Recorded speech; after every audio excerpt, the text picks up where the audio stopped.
మంచిర్యాల జిల్లా బెల్లంపల్లి పట్టణం ఎస్సీల వర్గీకరణకి సుప్రీంకోర్టులో అనుకూలంగా తీర్పులు వెలువడిన సందర్భంగా జిల్లా కో కన్వీనర్ ఇడిగిరాల అరుణ మాదిగ మరియు బెల్లంపల్లి నియోజకవర్గ ఇన్ఛార్జి వేల్పుల ఉదయ్ కిరణ్ మాదిగ ఆధ్వర్యంలో నియోజకవర్గ కేంద్రంలోని భారత రాజ్యాంగ నిర్మాత డాక్టర్ బిఆర్ అంబేద్కర్ విగ్రహానికి పూలమాల వేసి నివాళులు అర్పించి తదనంతరం ఎంఆర్పీఎస్ వ్యవస్థాపక అధ్యక్షులు మందకృష్ణ మాదిగ చిత్రపటానికి పాలాభిషేకం చేస్తూ పథకాలు మిఠాయిలు ఒక్కరినికొకరు తినిపించుకుని సంబరాలు చేసుకున్నారు.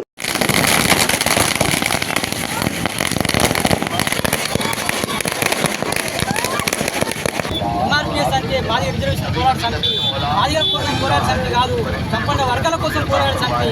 ఈరోజు ఏదైతే మందకృష్ణ మాదిగ గారు సుమారు 30 ఏళ్ళ పోరాటం చేస్తుంటే ఇవాళ వర్గీకరణ అయింది. అది మాకెంతో గర్వకారణం. 30 ఏళ్ళ సుదీర్ఘ పోరాటం చేసిన ఏ నాయకుడు కానీ, ఏ సంఘ కుల నాయకుడు కానీ లేడు. అది ఎవరైనా ఉన్నారంటే మందకృష్ణ మాదిగ గారు మాత్రమే. అంతేకాకుండా మాదిగ ఉపకులాలు బాగుపడాలంటే వర్గీకరణ కావాలి. చాలా మంది వర్గీకరణ అంటే తెలియదు. అది తెలిసిందంటే కేవలం ఎంఆర్పీఎస్ మందకృష్ణ మాదిగ గారి వల్ల తెలిసింది. అందుకని మేము విద్యార్థులమంతా మాదిగ ఫెడరేషన్ బెల్లంపల్లి కమిటీ పక్షాన మేము ఈరోజు మందకృష్ణ మాదిగ ఆదేశాల మేరకు అంతేకాకుండా సమాజంలో ఏం పిలిపించినా చేయడానికి సిద్ధంగా ఉన్నాం. బెల్లంపల్లి కమిటీ సిద్ధంగా ఉంది.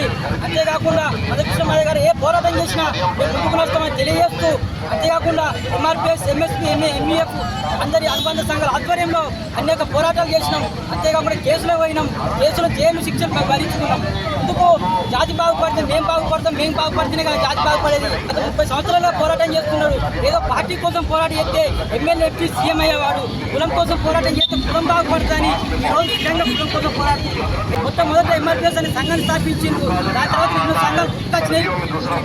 కానీ ఎంఆర్పీఎస్ మాత్రమే నిలబడి వర్గీకరణ సాధించింది. ఎంతో మంది నాయకులు మందకృష్ణ మాదిగ గారు పని అయిపోయింది అన్నారు. కానీ మందకృష్ణ మాదిగ స్వచ్ఛ అయిందో మన భారతదేశంలో సుప్రీంకోర్టు మీద చూపెట్టారు. రేపులో ఉన్న కోర్టు ఏదైతే వర్గీకరణ కొట్టేస్తే సుప్రీంకోర్టు పోయి చేసుకున్నాం. ఎందుకు అంటే మా కోర్టు మీద నమ్మకం ఉంది కాబట్టి మేము కోర్టు మీద చెప్పాల్సి. అంతేకాకుండా అనేక పార్టీ నాయకులు మాకు సపోర్ట్ చేసిండ్రు. చేయని వాళ్ళని పక్కన పెట్టుకున్నాం, చేసిన వారితో సమయం గడిపాం. అంతేకాకుండా ఏ పార్టీ అయినా మందకృష్ణ మాదిగ గారు ఏ పార్టీ అయినా పిలిపిస్తే ఆ పార్టీని మద్దతు ఉంటాం.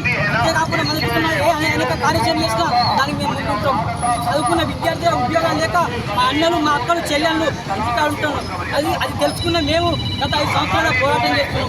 దాని ఫలితమే ఈరోజు వచ్చిన వర్గీకరణ. అందుకోసం మేము ఏం చేయడానికి సిద్ధంగా ఉన్నాం. ఇంకా మందకృష్ణ మాదిగ గారు చెప్పులు పోతే అనేక ఉద్యమాలు చేసింది.